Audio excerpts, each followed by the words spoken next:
Good morning, welcome to P&B TV. I'm Abel Sunday, and today we'll be talking to a sport icon from Warri. Should I say a sport tycoon from Warri? His name is Mudiaga Oyibo, and he will be taking us through his career. Should I say he's a veteran? But of course, I think he will say that for himself. But let's go for a quick shot before we come back. We are going to bring Mudiaga on board.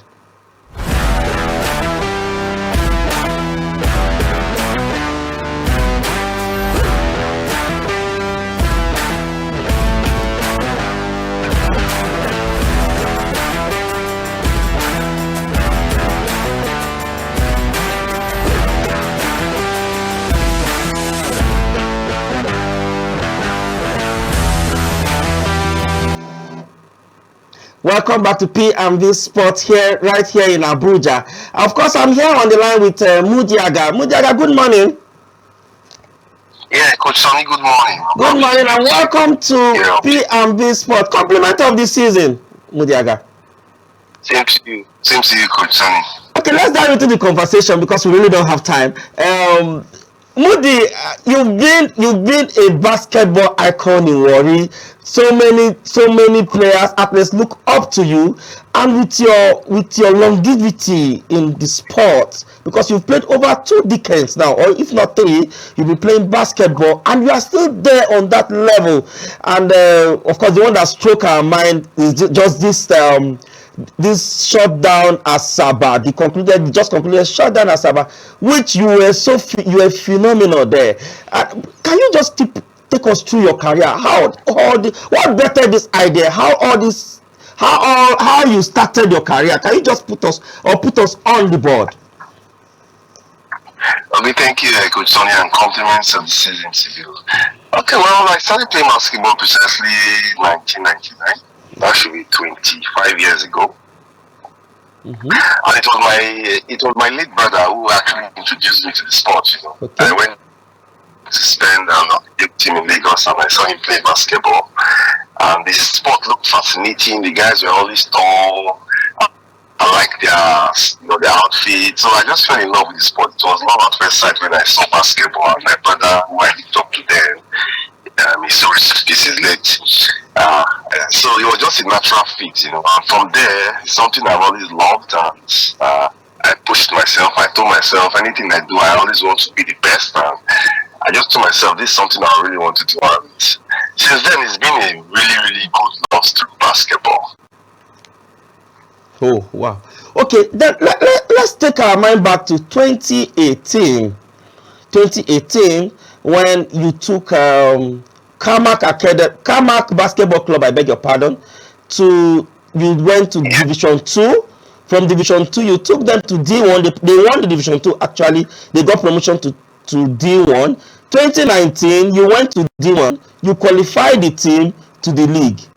This put together, how the progression, and I'm telling you, and the truth is, when I watch you play, is kind of, should I say, I would say is a miracle, because the longevity, and you play so well, even more than those ones that are even below your age. So can you just put us through? So what were the things that you guys were doing those period, keeping fit, trying to prepare for those games and stuff like that? Okay, in 2018, that was a fun year because me and my friends, we always play basketball, play pick-up basketball during the week, at least 3 to 4 times a week. Me and my friends actually started at the same time. So some of us have been consistent, because if you love what you do, I'm sure you always do it and be close to it, regardless of other challenges that we might face in Nigeria. So I think for a while, we always played basketball, and I think in 2018, we were telling ourselves that we would love to play competitive basketball again, because the last time some of us played competitive basketball was in 2013, 12. That's when I played the DSCB basketball league last. Since that time, I've not really played anything competitive, but like most of us there, and we told ourselves, like, I would love to play something, before we head in Division 2. So we're always playing, and always felt we could still compete with the younger ones, and the talent of the day. And unfortunately, total Division 2,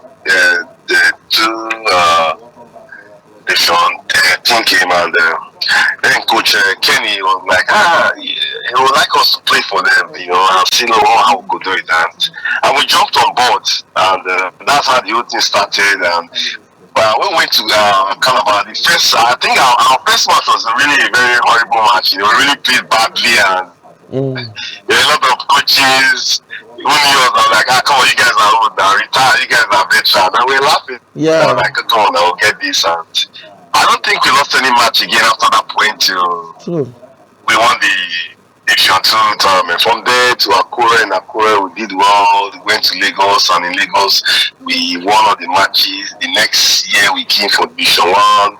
It was the same roller coaster to go to the league with the Kamak basketball team. Oh. So most of us, we play together. So I think there's that team chemistry and belief among ourselves, and then I think we take good care of ourselves too. There's no magic to it, Fantastic. Okay, Modi, let's go on a quick short break. We'll be back again, but when we come back, we'll be talking about your academics, how you're able to pair both academics and your career as basketball as well. So let's go on a quick short break. Then when we come back, Modi is still around.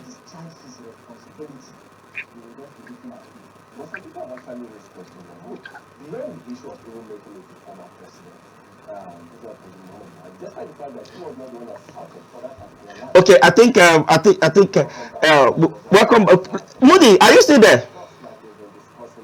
Yeah, I'm here. Okay, can we talk about your career and so your academics?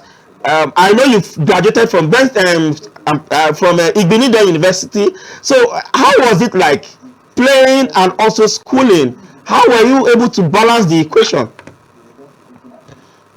Okay, like I said, if you do what you actually like doing, sometimes it doesn't really come. It's not difficult for you. You can actually balance it. So basketball is something that I from the beginning I fell in love with, and I told myself I would try to pursue it to the highest level if possible.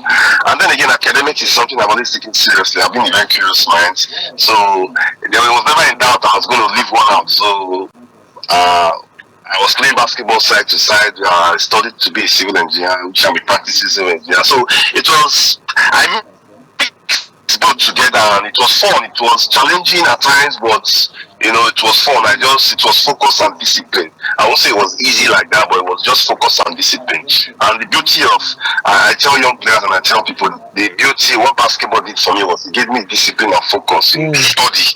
So in those difficult times in school, during the academic journey, I had that focus and that tunnel vision of, okay, this is what I want to achieve, this is what I want to do, and I think it worked out well. So let's tell young players, basketball is not running, it won't run anywhere. At the end of the day, when you get old and you can't pursue a professional career, you always have your academics there to fall back to. So I always encourage them.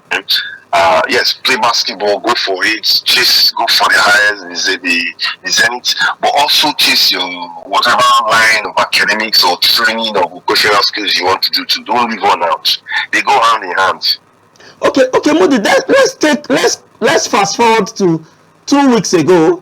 Now, I met you at Asaba during the shutdown Asaba basketball game. And there was this game, I think it was during the semi-finals, when you were playing against the Imo Dragons. And there was this incident that happened in the game. I think you lost it there, and you took a sub. You still walked down to the bench of the Imo Dragons. Can you pursue what transpired at that point? What really happened? Okay. Just the frustration of the game. I just thought calls were not going to us. Me and the player actually just got confrontational. But then again, when I walked over to the opposing bench, which I shouldn't have done, I thought I had some really offensive words there, and I just went to play the air with the coach there. That's not part of the sport. We can compete and all that. Because I thought I actually had some offensive words that were not part of it. So I actually went to the table to tell them that, look, this is what I had there, and I just went to the coach and like, come on, we're competing is. Yeah, I understand, but that's not part of the sport, But part of it is just the emotional tension and passion of the game. That was going on. Okay, let's go on a break now. We'll be back, and Moody, you also take us through the NBA. I was talking about Bronny James. You take us through that, but let's go on a quick break now. We'll be back shortly.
Welcome back. It's still P&B Sports right here in Abuja, and we are still around with Moody Aga, all the way from Warri. Okay, Moody, let's go to the NBA. Bronny James, you know, he just, I think, Lakers, the last draft, Lakers drafted him to their team. But the question I wanted to ask is, do you think it was the right decision for Lakers and also for Bronny? Yeah, okay, yeah, Bronny James, yes, he was drafted number 50 by the Lakers. Yeah. I think that was the second round. Yeah, I think that was I think first of all, I think it was the right draft for the Lakers considering the number, and it's the right move for Bronny because you know these drafts really work. The next draft class for next year is going to be highly competitive. And then again, considering the position they drafted him, the expectations the media and everybody have about him is they are unfounded really because typically a 55th pick there's no expectations. You actually send you for development. But the reason why we talk about Bronny James is because he's LeBron James' son and it's to be his normal. You know, if your father is one of the two best.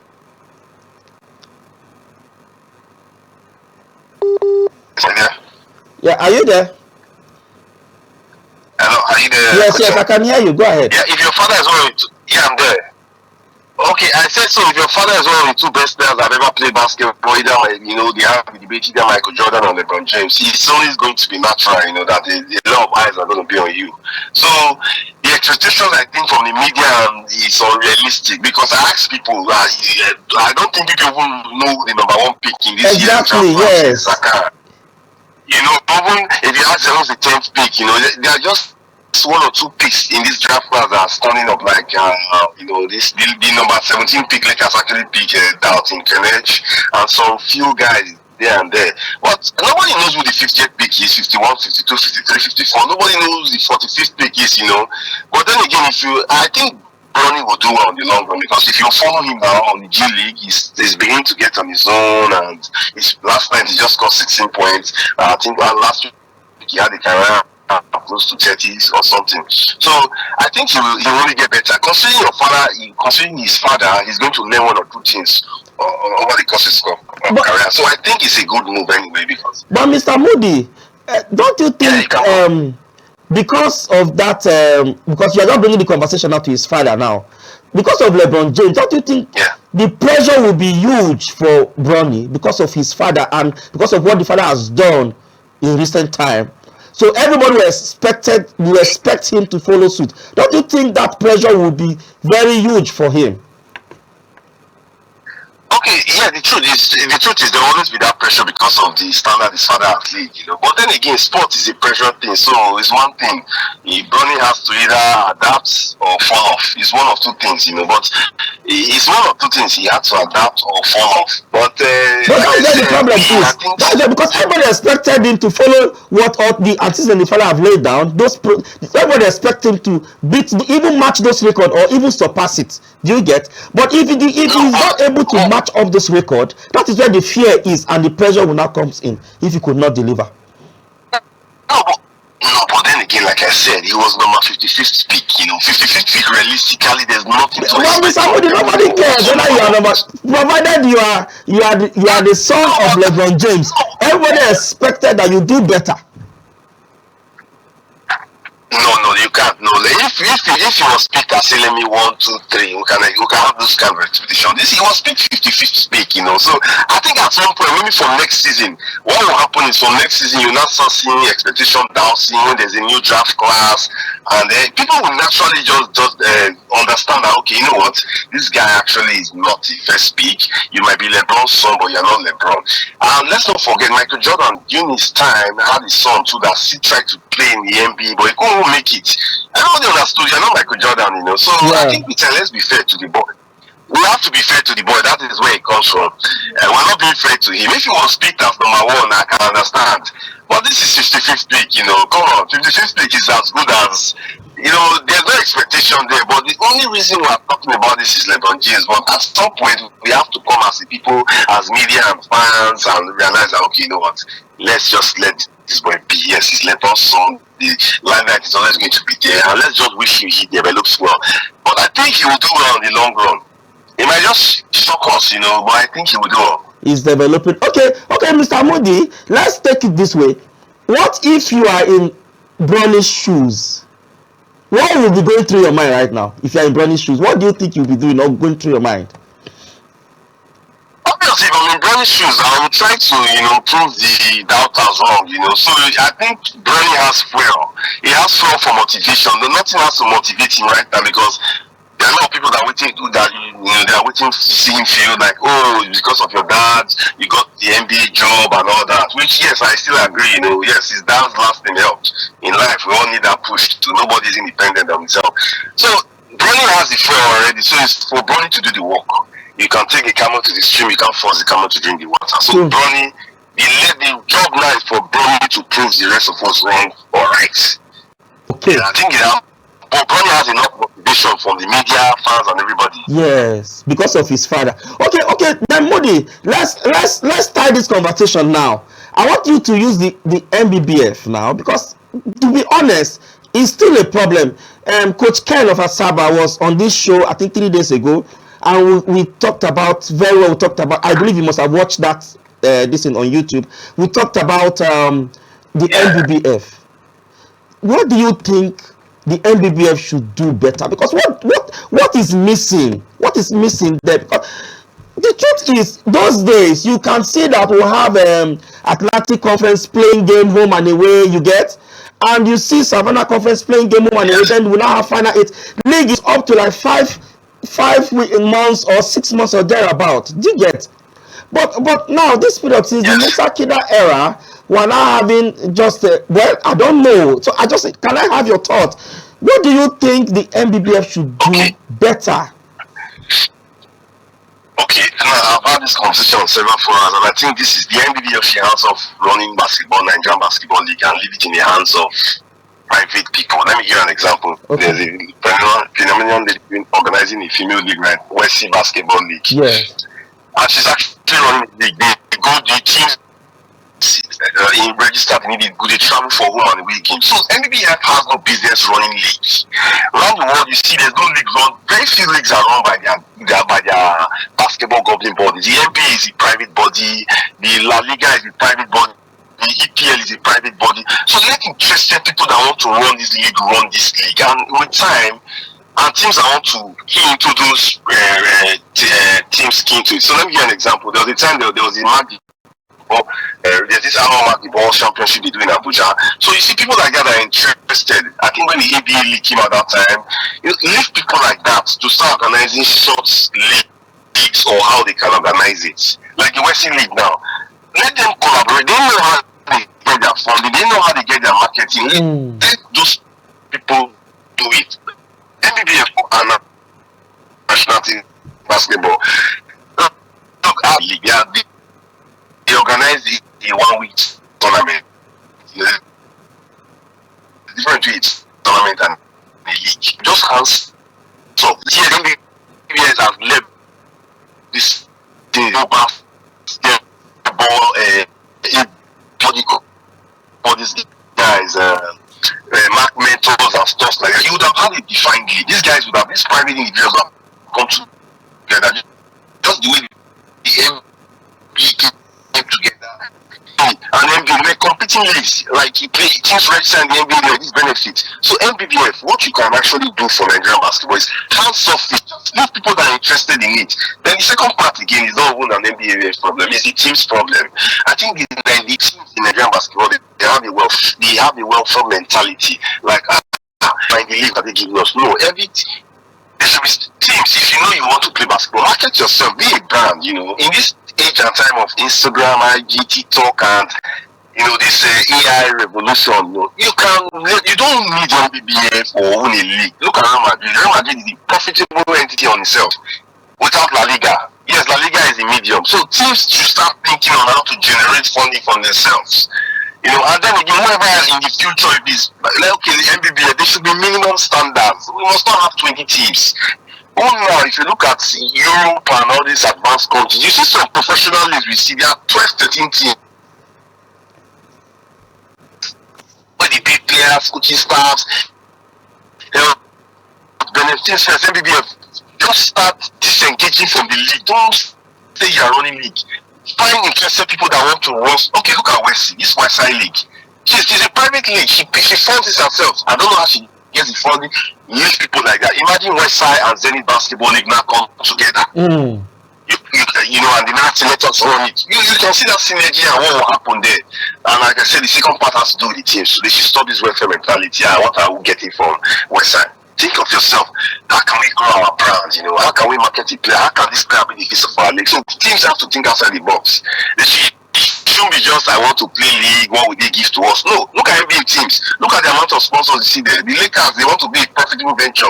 The Detroit Pistons want to be a profitable venture. Everybody is striving. They're not thinking of okay, what would they give us? Yes, the NBA is not a big brand and there's no revenue sharing, but on your own teams, please look at for yourself. Build your brand. So when the league is not moving, you can. That's what I think personally. If not, if we continue like this, trust me, the next 10 years we'll be here asking this question. Thank you very much, Mr. Moody. Of course, you've said everything that you've hit. I think you've hit the nail on the head, rather. So, on this note, I want to thank you very much, Mr. Moody, indeed, for coming up to our show this morning. And I believe that in subsequent bulletin, we're going to invite you also so that you come and talk basketball more on this show. Thank you so much, Mr. Moody. Always my pleasure. Thank you, Coach Sonny, and thank you for having me on your show. Okay, on this note, I think that's all we want to have. That's the size of our bulletin today. And from me and the entire team, we say goodbye.